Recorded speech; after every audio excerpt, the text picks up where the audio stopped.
जादुई केक। बहुत समय पहले की बात है। बसंतपुर नाम के गांव में ज्योति अपनी सौतेली माँ लक्ष्मी के साथ एक केक बेकरी पर केक बनाने का काम किया करती थी। ज्योति के हाथ के केक बहुत दूर दूर तक बिकते थे। ज्योति को अपने काम से बहुत प्यार था। वो हमेशा केक की नई नई डिजाइन के बारे में सोचती रहती थी। ज्योति के पड़ोस में एक और घर था जिसमें पिंकी रहती थी। पिंकी और उसकी माँ भी केक बेकरी चलाया करते थे, लेकिन उन्हें अपने काम से प्यार नहीं था, इसलिए उनके केक अच्छे नहीं बनते थे। अपनी दुकान ना चलने के कारण पिंकी ज्योति से बहुत जलती थी। काश ये ज्योति किसी तरह से मर जाए, फिर सभी लोग हमारी केक की दुकान पर ही केक का ऑर्डर देने आया करेंगे। पता नहीं ये कलमोही मेरी जिंदगी में गले की हड्डी बनकर कहां से आ गई। ज्योति के केक की बेकरी हमारे बराबर में होने के कारण ही हमारा काम धंधा अच्छा नहीं चल पाता। जब से ये दोनों यहाँ आई है तब से हमारी कमाई आधी भी नहीं हो रही। पिंकी बेटी, शहर से जो लोग ऑर्डर देने आते हैं उन पर नजर रखा कर। शादियों का सीजन आने वाला है, नया ऑर्डर हमें ही मिलना चाहिए। एक दिन शहर से एक मैडम आती है। पिंकी ने उस मैडम को अपनी खिड़की से देख लिया। वो तुरंत ही भागकर उस मैडम के पास गई। सुनिए, क्या आप केक का ऑर्डर देने आई हैं? मैं और मेरी माँ बहुत अच्छे केक बनाते हैं। हाँ, मैं केक का ऑर्डर ही देने आई हूँ, लेकिन मैं ज्योति नाम की लड़की को ढूंढ रही हूँ। सुना है उसके हाथ के केक बहुत ही ज्यादा टेस्टी और लजीज होते हैं। क्या तुम मुझे ज्योति के केक की बेकरी का पता बता सकती हो? मैडम, यहाँ तो कोई ज्योति नाम की लड़की रहती ही नहीं है। आपको कोई गलतफहमी हो गई है। आप हमारे स्टोर से केक ले लीजिए ना, हमारे केक भी बहुत ही टेस्टी और लजीज होते हैं। वो शहरी मैडम पिंकी की बातों को इग्नोर करके आगे बढ़ जाती है। थोड़ा आगे चलकर उनको ज्योति की केक बेकरी दिखाई दे जाती है। मेरा नाम रूपा है। मेरी शहर में एक बहुत बड़ी केक की दुकान है। मैंने तुम्हारे हाथों के केक के बारे में बहुत सुना है। क्या तुम मेरे साथ मेरी दुकान पर चलकर काम करना पसंद करोगी? वहाँ मैं तुम्हें मुंह मांगे रकम दूंगी और तुम्हारी जिंदगी पूरी तरह बदल जाएगी। नहीं मेम साहब, मैं अपना गांव छोड़कर नहीं जा सकती। आप चाहे तो मुझे यहीं पर ऑर्डर दे सकती हो। मैं आपका ऑर्डर शहर भिजवा दिया करूंगी। ठीक है, तुम्हारे हाथ के केक के बारे में मैंने बहुत सुना है, इसलिए मैं तुम्हें 100 केक का ऑर्डर देने आई हूँ। तुम 100 केक कितने दिनों में रेडी करके दे दोगी? 100 केक बनाने में कम से कम 1 हफ्ता लग जाएगा।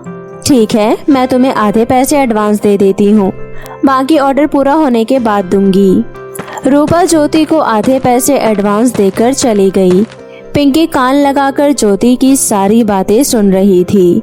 पिंकी अपने घर जाती है और अपनी माँ से कहती है, माँ, ज्योति ने उस शहरी मैडम को अपनी बातों में फंसाकर 100 केक का ऑर्डर ले लिया और उसे आधे पैसे एडवांस भी मिल गए हैं।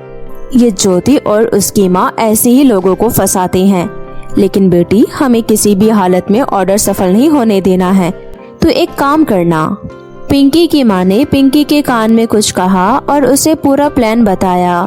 वहीं दूसरी तरफ ज्योति दिन रात मेहनत करके ज्योति और उसकी माँ ने 100 केक का ऑर्डर पूरा कर दिया और उन्हें डिब्बों में पैक कर दिया। 100 केक पूरे हो चुके हैं और हमारे पास अभी भी 2 दिन का समय है। माँ, हम बहुत दिनों से कहीं घूमने नहीं गए हैं ना, चलो आज वाटर पार्क घूमने चलते हैं। ज्योति और उसकी माँ वाटर पार्क घूमने चले गए। तभी पिंकी छत से ज्योति की बेकरी में घुस गई और उसने सारे केक में आग लगा दी। अब आएगा मजा। शाम हो जाती है। ज्योति और लक्ष्मी जब घर लौट रहे होते हैं तब तक सारे केक जलकर राख हो चुके थे। ज्योति जैसे ही अपनी दुकान से धुआं निकलता हुआ देखती है, ज्योति और उसकी माँ रोने लगी। देखते ही देखते पूरी दुकान जलकर राख हो जाती है। थोड़ी देर बाद पिंकी और उसकी माँ सहानुभूति दिखाने उसके घर पहुँचे। ज्योति, मुझे लगता है शॉर्ट सर्किट की वजह से तुम्हारी बेकरी में आग लग गई होगी, लेकिन तुम परेशान मत हो, जिंदगी में सुख और दुख तो लगे ही रहते हैं। अगले दिन वो शहरी मैडम ज्योति के घर आ जाती है। क्या मेरा ऑर्डर तैयार है? ऑर्डर तो पूरा तैयार था, पर पता नहीं कल कैसे हमारे बेकरी में आग लग गई और सारे केक जलकर राख हो गए। तुम झूठ बोल रही हो। मुझसे पैसे ले लिए और अब बोल रही हो कि ऑर्डर में आग लग गई। मेरे पैसे वापस करो। वो पैसे तो उसी आग में जलकर राख हो गए मैडम। क्या? तुम्हें क्या कह रही हो? मेरे सारे पैसे जल गए? परंतु इतनी बड़ी बेवकूफी तुम कैसे कर सकती हो? मुझे तो लगता है कि तुम एक होशियार लड़की हो। ठीक है, अगर पैसे नहीं है तो ये घर मेरा हुआ। चलो निकलो यहाँ से। शहरी मैडम ने ज्योति और उसकी माँ को घर से बाहर निकाल दिया। ज्योति और उसकी माँ रहने के लिए पिंकी के घर मदद मांगने पहुँचे। पिंकी, क्या हम कुछ दिन तुम्हारे घर में रह सकते हैं? नहीं ज्योति बहन, हमारा घर तो बहुत छोटा है। हम दो ही इस घर में मुश्किल से रह पाते हैं, और फिर कल हमारे घर में ढेर सारे मेहमान भी आने वाले हैं, इसलिए हम तुम दोनों को अपने घर में नहीं रख पाएंगे।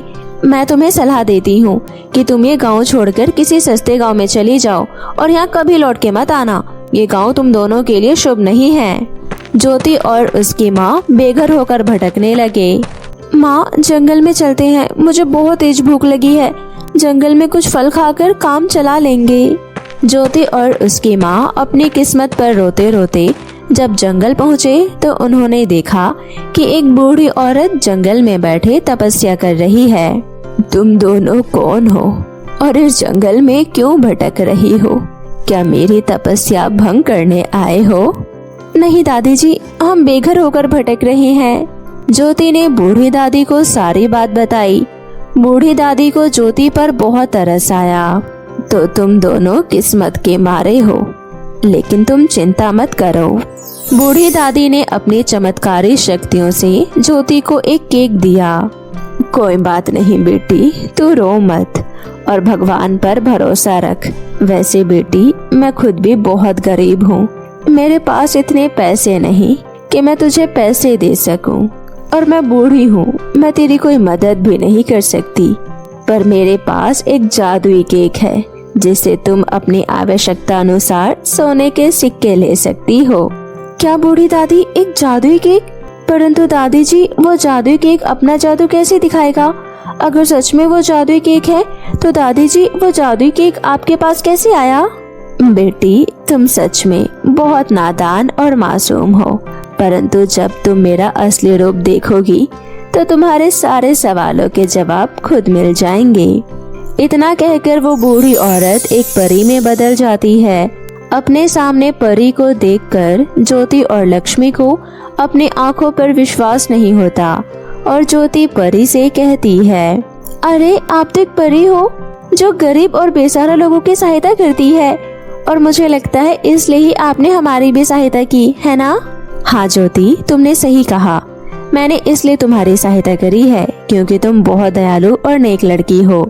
अच्छा, तो तुम्हें जब भी इस जादुई केक से सोने के सिक्के चाहिए होंगे तो बस तुम इसे एक मंत्र बोल देना। वो मंत्र है, केक केक जादुई केक दिखा अपना कमाल। तुम्हारे इतना कहते ही वहाँ पर बहुत सारे सोने के सिक्के आ जाएंगे। इतना कहकर वो परी वहाँ से गायब हो जाती है, और उस दिन के बाद ज्योति उस जादुई केक की मदद से न केवल एक घर खरीदती है बल्कि शहर में एक बहुत बड़ी केक की दुकान भी खोल लेती है और अपनी माँ के साथ खुशी से रहने लगती है। कुछ समय पहले की बात है। एक गांव में एक परिवार रहता था। उस परिवार में माता पिता और उनके 2 बच्चे थे। पिता का नाम राजेश था। उनकी एक बहुत बड़ी साड़ी और सूट की दुकान थी। राजेश की पत्नी का नाम सुशीला था और उसकी बेटी का नाम स्नेहा था। उसका एक छोटा भाई भी था जिसका नाम नैतिक था। नैतिक को पढ़ना लिखना बहुत पसंद था। वो एक अच्छे स्कूल में पढ़ने जाता था और ये चारों लोग हंसी खुशी अपने परिवार में रह रहे थे। एक दिन की बात है, राजेश अपनी दुकान के लिए निकला। वो अपनी गाड़ी में था, तभी रास्ते में एक दुर्घटना घटी और सामने से एक ट्रक आकर उसकी गाड़ी में लग गया और उसी समय राजेश का देहांत हो गया। राजेश का एक बिजनेस पार्टनर था जो सब कुछ हड़पना चाहता था।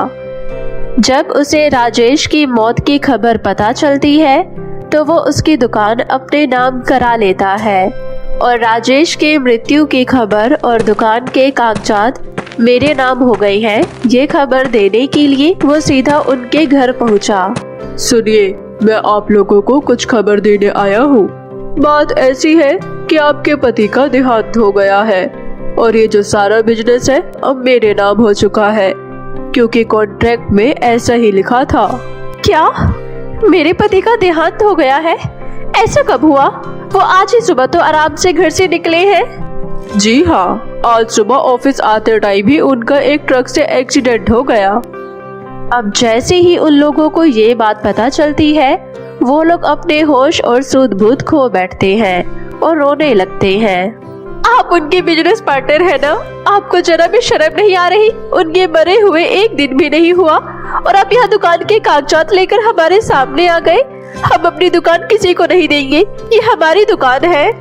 देखिए, मैं बस अपना हक जता रहा हूँ। हमारा ये कॉन्ट्रैक्ट था कि जब हम मर जाएंगे तो पूरी दुकान मेरी होगी, और आज ऐसा ही हो रहा है। हम ऐसा बिल्कुल भी नहीं होने देंगे। चाहे आप जो कर लो, ये दुकान हमारी थी, हमारी है और हमारी ही रहेगी। सुशीला की ये बात सुनकर राजेश का बिजनेस पार्टनर वहाँ से चला जाता है, और जब ये बात सुशीला अपनी बेटी स्नेहा को बताती है, तुम चिंता मत करो माँ, मैं पापा का हक वापस लेकर रहूंगी, चाहे मुझे उसके लिए जो करना पड़े। अब सुशीला को ये याद आता है कि दुकान के असली कागजात तो उसके पति राजेश के पास थे, और उसने वो कागजात सुशीला को एक दिन संभालने के लिए दिए थे। तभी वो दौड़ी दौड़ी अपने कमरे में जाती है और उन कागजों को ढूंढने लगती है। कुछ देर ढूंढने के बाद उसे भी कागजात मिल जाते हैं, और ये कागजात वो अपनी बेटी को दिखाती है। अरे माँ, ये तो हमारी दुकान के कागजात है। अगर ये कागजात असली है तो जो पापा के पार्टनर के पास कागज है वो कौन से हैं? इसका मतलब ये दुकान हमारी होकर रहेगी। अब वो कागजात लेकर सुशीला और स्नेहा राजेश के पार्टनर के घर जाते हैं और उसे असली कागजात दिखाकर उसकी पोल पट्टी खोल देते हैं, और वो शर्मिंदा हो जाता है। तुम हमसे झूठ नहीं बोल सकते, आखिर सच्चाई एक दिन सामने आ ही जाती है। और तुम मेरे पति की दुकान हड़पना चाहते हो, ऐसा मैं होने नहीं दूंगी। हमारे पापा की दुकान की चाबी हमें दे दो, हमें आज से ही उनकी दुकान संभालनी है। अब उनके पार्टनर ने वो चाबी उन्हें दे दी, पर अंदर ही अंदर उसका खून खोल रहा था, क्योंकि उसके मन में लालच भरा हुआ था। वो चाहता था कि वो दुकान कैसे भी करके उसकी हो जाए। अब सुशीला और स्नेहा दुकान खोलते हैं और दुकान पर काम करने लगते हैं। धीरे धीरे उनकी दुकान की सेल बढ़ती जाती है, और दूर दूर से लड़कियां और औरतें उनकी दुकान पर सूट और साड़ी लेने आते थे। देखते ही देखते 10-15 दिन बीत गए, और अब इन दिनों में ही उन्होंने काफी सेल कर ली थी। ये देखकर उनका पार्टनर बहुत जल रहा था। जैसे ही उसे पता चलता है कि वो 15-20 दिनों में ही इतनी सेल कर रहे हैं, तो उसे बहुत जलन होने लगती है, और वो ये निर्णय लेता है कि वो रात होते ही उनकी दुकान में जाकर आग लगा देगा। अब देखते ही देखते रात हो जाती है और उन दोनों का दुकान जलाने का समय हो जाता है। उनके जाते ही वहाँ पर बिजनेस पार्टनर आता है और वो पूरी दुकान में आग लगाकर चुपचाप चला जाता है। देखते ही देखते उनकी दुकान भस्म हो जाती है और जलकर राख हो जाती है। सुबह होते ही जब दोनों माँ बेटी अपनी दुकान पर पहुँचती है, तो वो देखती है कि उनकी दुकान में आग लग गई होती है। ये देखकर वो दोनों बहुत परेशान हो जाती है और रोने लगती है। तभी सुशीला साथ वाली दुकान के लोगों से पूछती है, भैया, क्या आपने हमारी दुकान पर किसी को आग लगाते हुए देखा था क्या? आपको पता है क्या कि ये आग कैसे लग गई? नहीं बहन जी, हमें कुछ नहीं पता। सुशीला और स्नेहा बहुत उदास हो जाते हैं और वहीं बैठकर रोने लगते हैं। हे राम, आखिर कौन हमारी दुकान पर आग लगाकर चला गया? हमसे किसी की क्या दुश्मनी भला, हमारी पूरी जिंदगी खराब कर दी। कोई हमें बचाओ। उन्हें इतना दुख में देखकर सब लोग हैरान थे, और भगवान की दुआ से उस दिन सिंड्रेला परी ऊपर से गुजर रही थी, और उन्हें ऐसा रोता देख वो नीचे आती है और बोलती है, क्या हुआ? तुम दोनों इतना परेशान क्यों बैठी हो?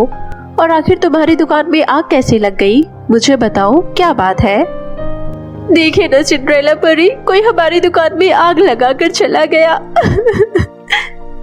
अरे बस इतनी सी बात? मैं अभी तुम्हारी दुकान को पहले जैसा बना दूंगी, पर याद रहे मैं बस तुम्हारी दुकान को पहले जैसा ठीक कर सकती हूँ, पर उसमें लहंगे और सूट नहीं ला सकती। वो तुम्हें अपनी मेहनत से ही करना होगा। ठीक है सिंड्रेला परी, हम अपनी मेहनत से ये दुकान फिर से भर देंगे और मैं सिलाई मशीन से बहुत सारे लहंगे और सूट बना लूंगी। आप बस हमारी दुकान पहले जैसा कर दीजिए। जादुई सिंड्रेला परी अपने जादू की छड़ी को घुमाती है और उनकी दुकान को पहले जैसे बना देती है और वहाँ पर एक नई सिलाई मशीन भी रख देती है। अब स्नेहा अपनी नई दुकान का उद्घाटन करती है और उस सिलाई मशीन से नए नए लहंगे और सूट बनाना शुरू कर देती है। उसके लहंगे लोगों को इतने पसंद आते हैं कि दुकान जल्द से जल्द चलने लग जाती है और दूर दूर से लोग आने लगते हैं। अब स्नेहा के इतने अद्भुत लहंगे देखकर उसे बहुत सारे कॉन्ट्रैक्ट मिलते हैं और वो खूब पैसे कमाती है।